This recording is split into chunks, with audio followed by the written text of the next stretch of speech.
Hi everybody, my name is Mike. I'm Colin's tour partner, and today we have a video gear list for you, and along with in the email you'll also receive probably a Word document with a gear list that you can print out for yourself and kind of go down and follow me if you like. I have pretty much everything spread out around me here. This is take number 2 because take number 1 the microphone wasn't on, so yeah, I looked good, but you couldn't hear what I was saying, so that's kind of defeating. Anyway, let's get this rolling, because last tech took 24 minutes. We'll try and cut this one down a little bit for you. First thing you're going to have is a passport, of course. Now, not only do you have to have a passport, but your passport has to be non-expired, and you should check it for your expiry date, because even if it's not expired, if it doesn't have at least 6 months worth of time left before it expires, they will not let you out of the country, into the country, or back here. So definitely check that to make sure that your passport is valid and the expiration date isn't at least until 6 months past the day you leave, which is mid-August. Plus you need to have blank pages in it as well, which I found out in Nepal in 2015 when I tried to get in and I had no blank pages, and they were very nice to me and found a little corner that they stamped and let me in. Now you're gonna need to bring some, of course, not only a passport but some cash. I like to travel with lots of different currency. I like to bring some cash, U.S. currency. I never buy foreign currency before I get there. You're kind of wasting your money. Credit cards, I always like to have a couple on me in case one doesn't work. And I like to have an ATM card. It's great to go to a foreign country with an ATM card because instead of having to go to a currency exchange, you can use your ATM card and get their currency. Not only that, you get the best rate of the day. And of course, it's their currency, so you don't have to exchange it. Now you do have to pay the $3 to $5 fee, just like using an ATM anywhere else. But anyway, so I always keep all of those things in a nice little pouch like this. Iceland's a very safe country, so you don't have to worry about too much thievery. But if you're in a third world country, this can go around your neck and under your shirt and keep it nice and safe. So I keep all my money and valuables in there. We're going to start off with the bags that I'm bringing, and that we recommend something similar for you. Of course, everything here today is a recommendation.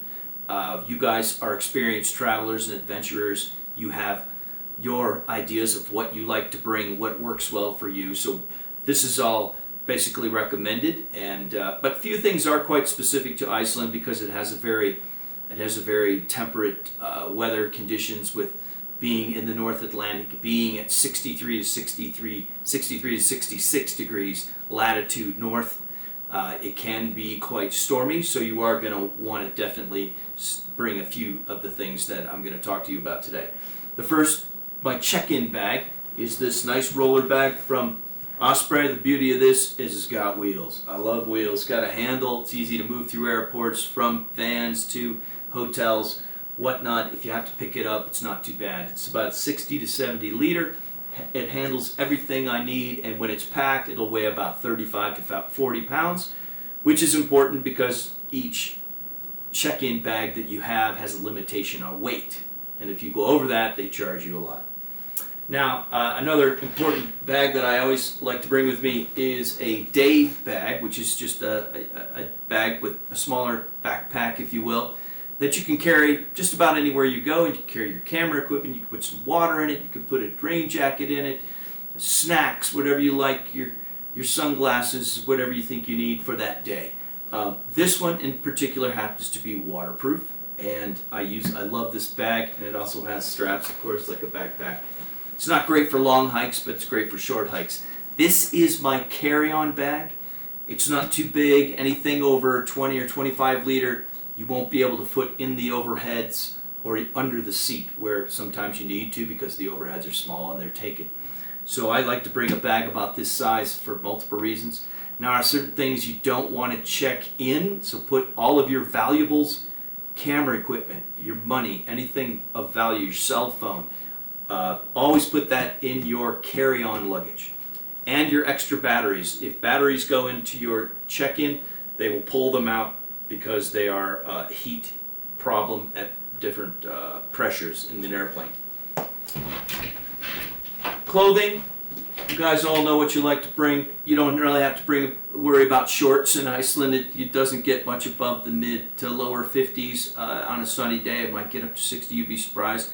It actually seems a lot warmer than the air temperature is. If you wanted to, I always like to bring a pair of travel pants which have the convertible zip-off legs. That way if I need to, all of a sudden it gets warm, boom, you can take them off. Gets cold again, you zip them back up. Don't forget your bathing suit. We're going to be doing a lot of thermal pools and hot tubs. Several of them are on our list, so don't forget your swimming suit. Shirts, I always bring a couple of nice, comfortable short sleeve. We're going to use mostly long sleeve on this trip, but if you wanted to bring some for layering, that's always great.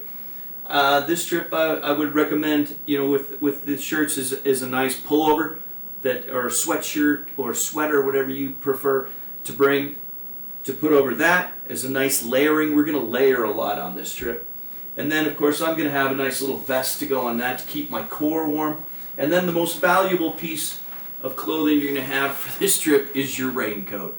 Now, this one is a little bit large for me, but I can layer underneath it and it fits over everything great. Because no matter what you're wearing, your raincoat still needs to go over that.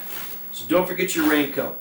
I don't have rain pants much on this list. You can bring rain pants if you like. I didn't use them in 2014. I probably won't bring some on this trip, but if you would like to, that's up to you. Another little thing I'm going to bring that I love is a small umbrella for many reasons. One, keeps you dry. But for two, if you're out and we're touring and we're looking at this gorgeous waterfall and it's raining and you don't have a waterproof camera, which most people don't, you can use your umbrella and at the same time be quite dry with the umbrella out taking pictures so you won't miss anything. So I recommend definitely bringing just a small little travel umbrella. I always bring a ball cap with me. It goes great with the raincoat hood. It comes up over. It's not too cold, but you never know, and everyone has different temperatures. I always bring a little ski hat and a pair of nice little gloves. In 2014, I was there in late August, and early September I was there 15 days, and I never used them, but I always like to have them with me. If you're a little older and trekking, sometimes we're not going to be going too many miles, but we'll do a mile here, a mile there. We're going to be walking every day, get some exercise. If you like trekking poles, please feel free to bring your trekking poles, no problem. If you got the kind that fold up really small, they go into your luggage really easily. I use them when I'm trekking everywhere now, but for short hikes I usually don't, especially if I have a camera in my hand. That's up to you. Shoes. I've got some nice little hikers here. They're low riders. The important things about these is that they do have Gore-Tex booty built within, so they are mostly waterproof. Of course, Gore-Tex will saturate at any certain point, but that's usually down the line. These are great shoes that I can wear on the plane, I can wear anywhere, and I can hike with them. Now we are, like I said before, we're going to some thermal pools, so I always like to bring a little pair of flip-flops to get me from the showering area to the pools, in and out of the pools, because I have tender feet. I live in Montana. I wear shoes and socks all the time. I haven't seen my feet in 30 years. So they're soft. I always like to bring some extra stuff sacks to compartmentalize, and I screwed that word up in the first take as well. And it helps me pack, helps me keep organized, and then after a while I can use one of these bags as a dirty clothes bag. One of the things that I always recommend is a dry bag, a dry sack, a dry bag. These are anywhere from 10 to 20 liter. You can put your camera in there, you zip it up. It's great for if you don't have a waterproof day pack, you can just throw one of these in your bag, and then if it ever starts to rain, you can put your cell phone in it, your cameras, whatever electronics you want to keep dry. Plus these are great on whale watches, because you never know what the weather can be like for those. Camera equipment, I always recommend bringing extra batteries. And of course, don't forget your battery chargers. Now, most memory cards in the digital cameras today are large and you can take thousands of shots, so you can judge on how many pictures you think you're going to take and if you need extra memory cards. Now we are going to be doing a lot of scenery photos, so I recommend a wide-angle lens for sure. And then, of course, we're going to be doing some wildlife. We have whales, some dolphins, and birds, the puffins. So a telephoto lens is great for that. Of course, we're going to have some COVID-19 going on. We're not sure exactly how, what everything is going to happen with that. It's still 2 months away, and every day it changes. But right now, Iceland is letting people in. But of course, for your own safety, if you have a mask, bring your mask. You may be required to wear them at certain times in Iceland. Of course, some hand sanitizer. I always like to bring a few extra Ziploc bags, gallon or quart. Just you never know when you need to keep something dry. I always bring a pad of paper and a pen just to write some notes. I always have my my cell phone with me. Of course, our vans that we're renting do have Wi-Fi. I'm not sure how well it's going to work, but they will have Wi-Fi, and you can keep in contact with all your friends and your family back in the States. Keep an eye on what's going on in the world, and of course, if you're bringing your cell phone, you can take pictures with it. If you're going to do that, don't forget to bring your cell phone charger. It may rain a lot, it may not, so bring some sunglasses, because you never know. I always like to bring a headlamp. You never know when the power's going to go out. You're going to need a headlamp in the middle of the night. Plus, at the end of this trip, if it starts getting dark early enough, we may have the chance of seeing the northern lights. And if we go outside at night, you're going to need a headlamp to see where you're going, plus to set all your camera settings to take pictures of the northern lights. I have some reading material. I have a Kindle to pass the time while you're in an airplane or in an airport waiting for an airplane. I can't see very far in front of me. If it's within 2 feet, I can't read it, so I always bring my reading glasses. You might want to bring a couple pairs of those if they're dire. One important thing I always bring for myself is earplugs. Whether you're on the plane, you're waiting in your hotel room with your friend who snores a lot, they're very valuable. I'll have extras in case you need some. Lip balm, I got some wipes, some tissue. I've got my music that I like to bring along to entertain myself. I've got some headphones while I'm flying or waiting to get on a plane.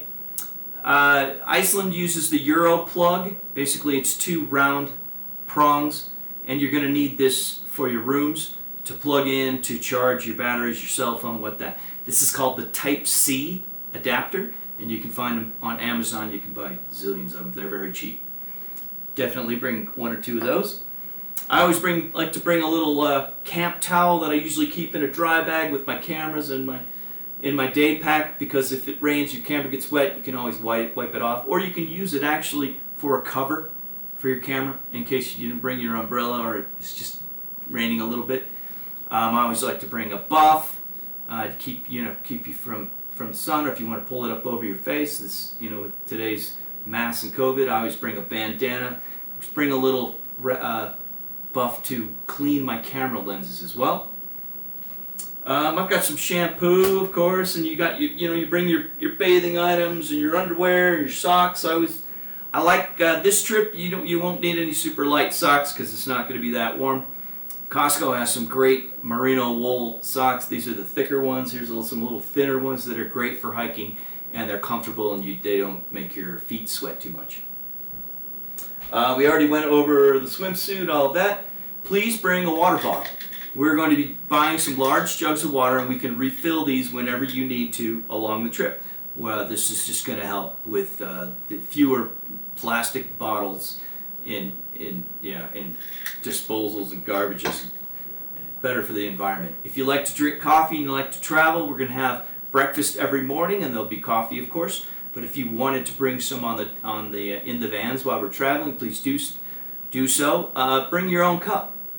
No worries. I have a friend who brought his cup to Nepal, and we trekked 16 days, and he made coffee 4 times a day, and he hooked it on his breast strap, and he hiked with his coffee cup. So feel free to bring a coffee cup if that's your thing.